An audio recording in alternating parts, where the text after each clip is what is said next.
Hey everybody, here's the haul for this trip, and unfortunately this store no longer has any LPs. They have a small little area of 45, so if there's anything I missed, it's just missed.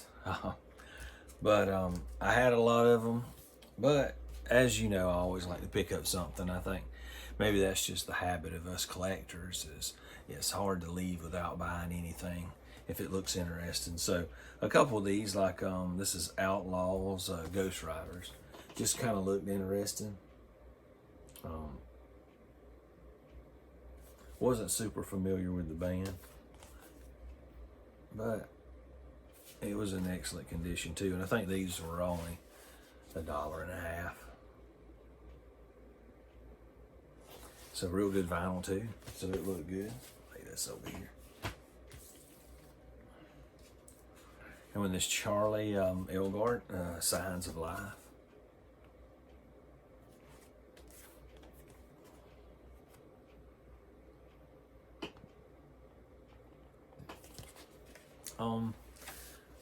This I could tell was a jazz album.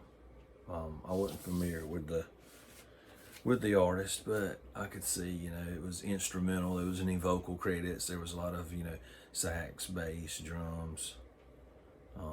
There was a couple songs that had some vocals, but that's typical for a jazz album. So I bought it because I figured I would like it. I like most jazz. So there's some of the credits of the musicians and players and songs.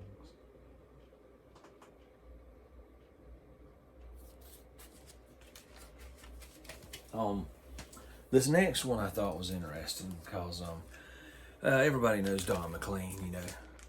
Now I have the American Pie album too, but this isn't it. I happen to see it, as you can see, what you already see, unusual there, because this one was in decent condition, and the LP was excellent condition, so I went ahead and got it. But when I got home, I had realized that somebody, I guess they was a fan, or they were a fan of him, and they stuffed this newspaper article in there. As you can see, they've got dated there. And they had decided to save it, with this album. And I like finding little Easter eggs like that, little stuff people stuck back, an unusual sleeve liner that may be original, or maybe something somebody added, or poster, stuff like that. This was dated July 13th, 1974. And it looks like a little interview excerpt. And it's from Don McLean, of course. He says, "I plan to be in music for much longer than most of the people who are around now, but I don't plan to be in it in a way that places me in a historical period as part of a group or as part of a series of individuals that help shape a certain kind of music. This is partly because of my own unwillingness to be involved in any kind of society. It's partly also because I lack the concrete musical style. I don't fit into the rock and roll thing. I don't fit into folk music. I don't fit into pop music. Sometimes I lament that I really love Chuck Berry and all those songs he does. They sort of sound alike, but he can afford to make them all sound alike because they sound so good. James Taylor has that. He has a style of his own, and so does Dylan. I lament the fact sometimes I don't have it. On the other hand, I also have a chance to experiment and do what I want because people don't expect anything of me. Therefore, when they get something, they're surprised. One of the things that is really wrong with the experts on all levels of the arts, especially in pop music, is that they are unwilling to look backward. We must always have one eye in the past and one eye on the future in order to make the present more sustainable. Or if I did anything in my life, it would be to get to that point across so that people would not be hung up on this notion of constant newness." I thought that was a fairly interesting take on his musical style, and I guess I could agree with that.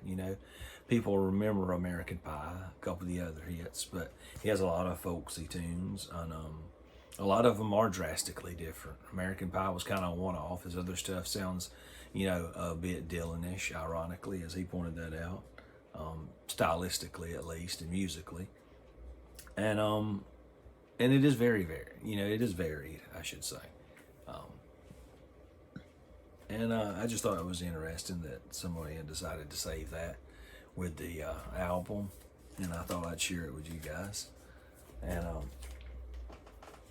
Last but not least, I found Ike and Tina Turner, Nutbush City Limits.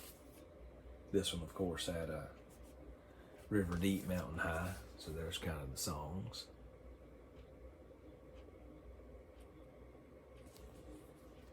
And the back of the album.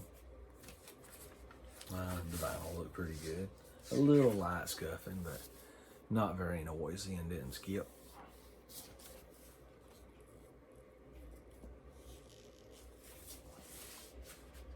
And that's all I found on this trip.